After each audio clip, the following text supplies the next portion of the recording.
Waktu punya cara spesial untuk menemukan, menenangkan juga membahagiakan. Anonim. Hafif langsung turun dari lantai 2 ketika tidak mendapati sosok sang istri berada di dalam kamar. Mulanya mereka terlibat perbincangan santai di waktu istirahat menjelang asar. Namun ternyata Hafif tertidur dan setelahnya tidak menyadari apa yang telah terjadi. Sampai ia buka mata kembali. Sudah menemukan keadaan dirinya terbaring di atas ranjang, dengan selimut yang menutupi separuh leher. Bahkan ia sampai terlambat sholat asar. Entah Almeira yang tidak membangunkannya sama sekali atau justru dirinya yang memang tidak terbangun. "Cari Almeira, Afif," tanya Zania kepada sang menantu. Ketika mendapati lelaki itu menoleh ke sekitaran rumah dan tampak jelas sedang mencari seseorang. Hafif menoleh ke belakang, mendapati sosok mertua perempuannya sedang sibuk di dapur, dengan beberapa menu masakan. Ia menganggukkan kepala. "Almira kemana, Mi?" "Ada di taman belakang. Tadi titip pesan ke Umi, kalau kamu sudah bangun, minta disusul ke belakang aja." "Oh iya, Mi." Kalau gitu, Hafif ke belakang. Pamitnya kepada Senia yang tampak sibuk sekali. Langkahnya segera menuju pintu keluar di mana sosok Almira berada. Walaupun ia belum tahu sama sekali tempat di mana taman milik perempuan itu, sampai langkahnya benar-benar keluar dari pintu belakang. Ia mendapati sosok perempuan tengah sibuk dengan beberapa tanaman-tanaman yang tidak beraturan, dipenuhi rumput liar di mana-mana. Sepertinya itu koleksi tanaman Almira yang tidak terawat. Sejak beberapa waktu lalu sebab ditinggal. Almira yang memutuskan untuk tinggal di galeri. "Hai sayang, alhamdulillah sudah bangun," sapa Almira ramah dan manis kepada lelaki yang berjalan ke arahnya. Ia langsung membersihkan kedua telapak tangannya dari sisa-sisa tanah, guna menyambut sang suami yang tampak sekali baru bangun tidur. "Sepertinya Mas Hafif sangat kelelahan deh. Sampai beberapa kali aku bangunkan, katanya minta waktu sebentar. Padahal aku sudah bangunkan Mas sejak adzan asar berkumandang. Ya Allah, Al, Mas benar-benar tidak sadar sama sekali. Bahkan tadi Mas bangun, justru kaget karena di sekitaran kamar sudah nggak ada kamu." Perempuan itu terkekeh, melihat arloji di pergelangan tangan. "Kalau 10 menit lagi Mas belum bangun, aku naik ke atas lagi. Takut Mas nggak sholat." Hafif mengusap wajahnya yang masih cukup basah, bekas air wudhu. Lalu ikut jongkok bersama sang istri yang sepertinya memang hobi bercocok tanam. "Taman ini punya kamu, Al. Banyak banget tanaman-tanaman yang kamu rawat." Perempuan itu menganggukkan kepala. Gak tahu dari siapa hobi ini diturunkan. Umi dan Papa gak suka bertanam. Tapi yang jelas aku memang suka dengan tanaman-tanaman yang membuat aktivitasku jadi asik. Jauh lebih menenangkan ketimbang di rumah sakit, katanya dibarengi kekehan. "Mas Hafif sendiri gimana? Suka dengan hal-hal yang seperti ini?" "Tidak terlalu sih. Bukan berarti tidak bisa suka. Kalau dibiasakan bisa suka. Apalagi istri Mas hobinya bertanam. Ya untuk kedepannya akan Mas sukai. Nanti kita bikin taman berdua di rumah kita." Almira tak bisa menahan tawa mendengar sautan sang suami. "Memangnya kita sudah punya rumah?" Tanyanya sedikit memberikan ejekan kepada Hafif yang ikut memasukkan beberapa tanah ke dalam polybag. "Memang sih sekarang belum ada. Tapi suatu saat nanti kita pasti punya rumah sendiri, Al. Dan akan Mas usahakan sebelum anak kita lahir, kita sudah punya rumah ya." "Amin," saut Almeira penuh keyakinan, juga menyertakan harapan dan doa sang suami yang baru saja dilontarkan. "Hafif pulang lagi, Al?" tanya Ina kepada adiknya yang baru saja keluar dari musola rumah, dengan perlengkapan sholat yang masih lengkap. Perempuan itu menganggukkan kepala ke arah Ina, sembari mendudukkan diri di sebelah saudara perempuannya, di mana siaran televisi sedang berlangsung, sebelum keluarga besar RK menikmati makan malam bersama. "Kenapa sih harus pulang? Belum pernah loh Hafif makan malam bersama keluarga besar. Tapi dia pernah tidur di sini, Mbak, saat Mbak menginap di rumah mertua lalu. Harus banget pulang. Dia sungkan, Mbak." "Sungkan dengan siapa?" Saud Ina keheranan. Hanya ada Umi, Papa, Mbak, dan keponakan Hafif kok di sini. Suami Mbak juga lagi dinas di luar. Nah, karena nggak ada suaminya Mbak Ina di sini, makanya dia sungkan. Almira tertawa kecil. Nggak apa-apa lah Mbak, dia juga sudah izin ke Papa. Dia nggak enak lah kalau menantu sering di rumah orang tua istrinya. Gimanapun ini rumah kan terasa asing. Sama halnya seperti aku, kalau datang ke rumah orang tuanya. Ina turut menguntai tawa, yang kesannya seperti lucu sekali dengan sahutan Almira. Jadi seperti main nikah-nikahan gitu, Al. Iya sih, udah pada nikah. Tapi balik ke rumah orang tuanya masing-masing. Bisa gitu ya? Bukan main nikah-nikahan, Mbak. Sebelumnya juga kita sudah punya tempat tinggal di galeri. Tapi sekarang dijual. Loh, kenapa? Sahut Ina kaget. Nggak cocok aja, Mbak. Sebab hanya pasangan suami istri itu saja dan orang-orang yang terlibat yang mengetahui skandal beberapa waktu lalu. Sampai akhirnya Hafif memutuskan untuk menjual galeri dan memindahkan tempat usahanya di dekat pusat kota. Tempat itu pun sudah ditempati 2 hari lalu oleh Hafif. Hanya saja rumah kontrakan yang akan mereka tempati masih belum bisa dibersihkan. Sebab pemilik rumah tersebut meminta waktu untuk mengeluarkan beberapa barang-barang penting. Sebelum benar-benar ditempati oleh pasangan pengantin baru yang akan menyewanya. Kalau galeri dijual, terus Hafif gimana dengan usahanya? Ya pindah ke ruko baru, Mbak. Beli baru. Enggak sih, sewa, Mbak. Kapapalah sambil ditabung juga uangnya biar bisa beli rumah sendiri. Kan kalau rumah sendiri lebih leluasa mau diapakan. Jadi antara ruko dengan rumah bakal beda. Iya Mbak, Mas Hafif ambil kontrakan gak jauh dari tempat usaha.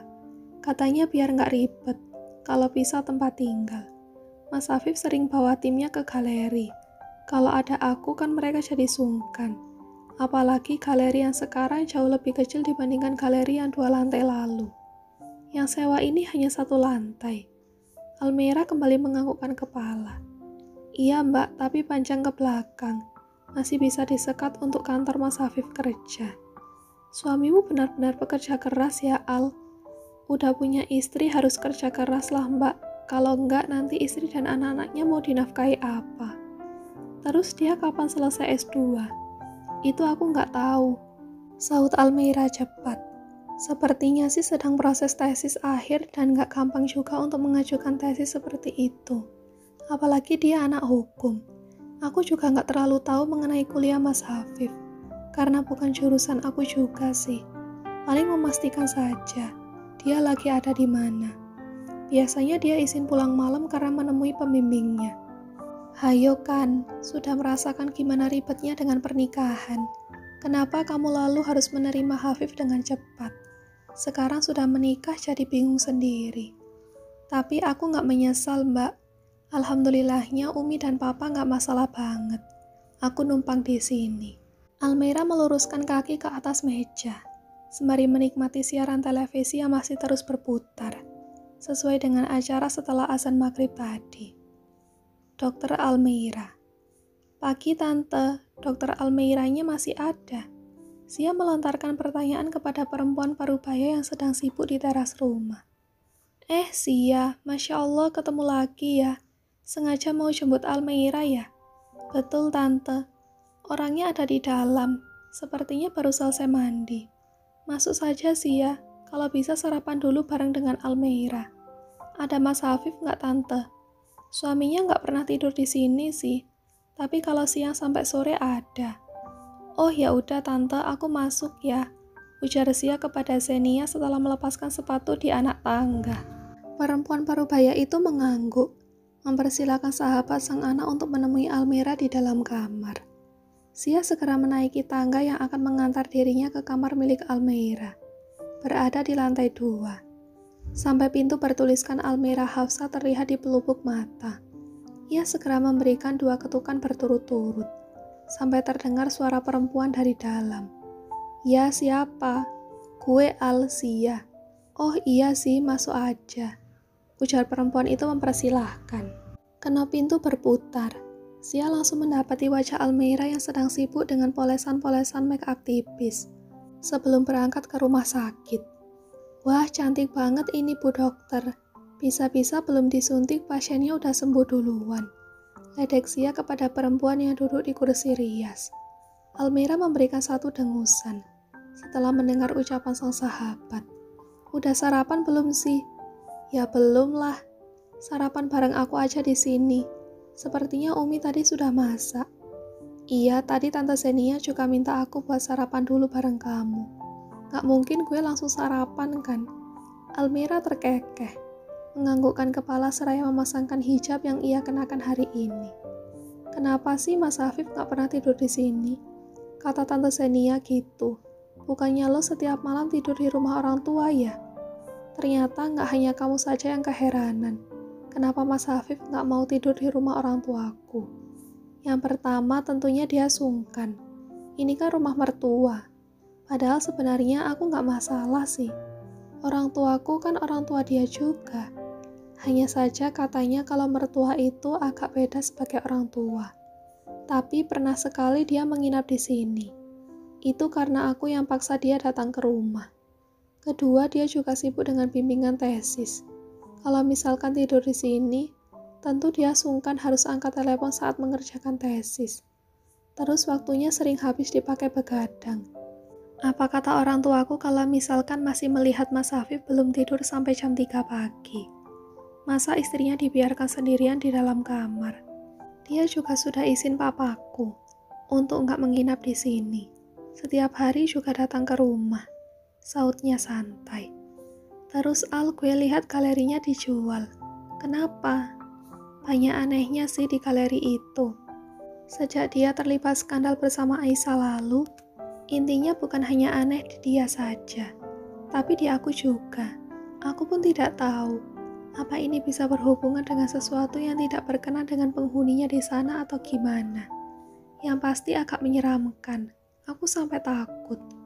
Kepala Zia dianggukkan beberapa kali, menandakan ia mengerti sahutan dari perempuan yang masih duduk di kursi rias. Sudah kejual ya? Sudah, bahkan Mas Hafif sudah dapat sewa ruko yang baru. Oh, berarti lo bakal tinggal di ruko. Di ruko yang baru.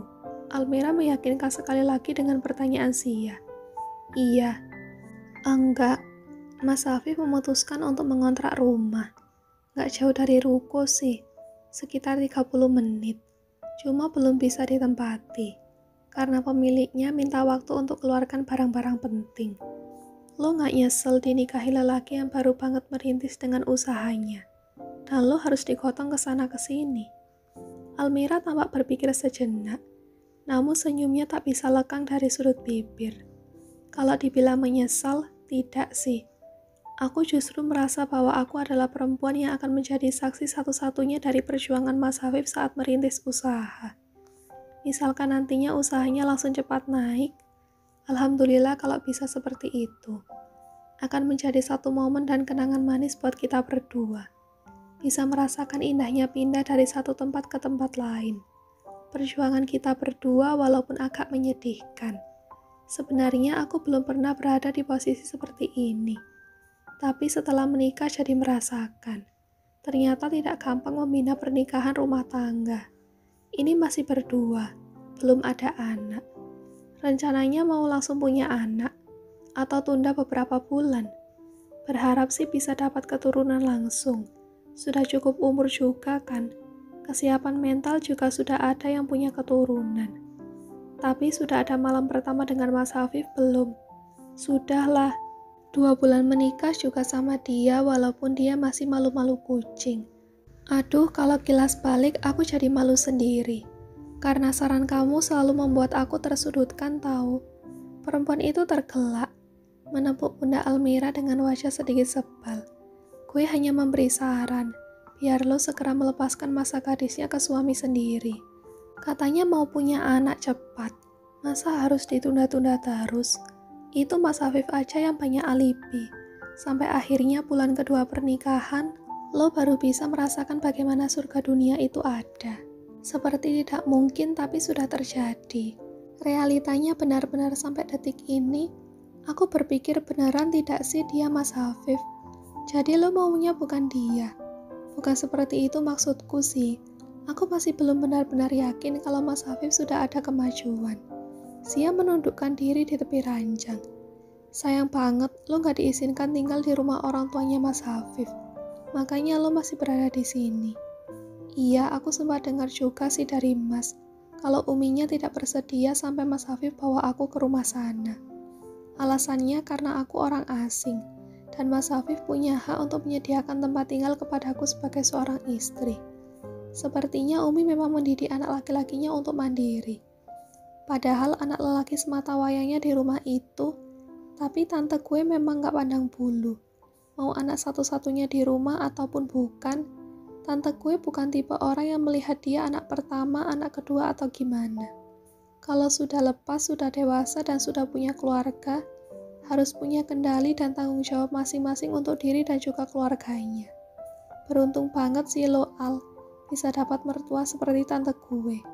Pandangan dan wawasannya luas banget. Dia bukan tipe perempuan yang merasa anak lelakinya milik dia terus. Almira menguntai senyum manis, penuh kebahagiaan dan kebenaran. Walaupun kedekatanku gak cukup intens dengan mertua perempuan, tapi alhamdulillah kalau berada di rumah itu serasa diterima. Memang diterima lah, kalau gak diterima mana mungkin lo jadi istrinya Mas Hafif. Sia mencibir ke arah Almira.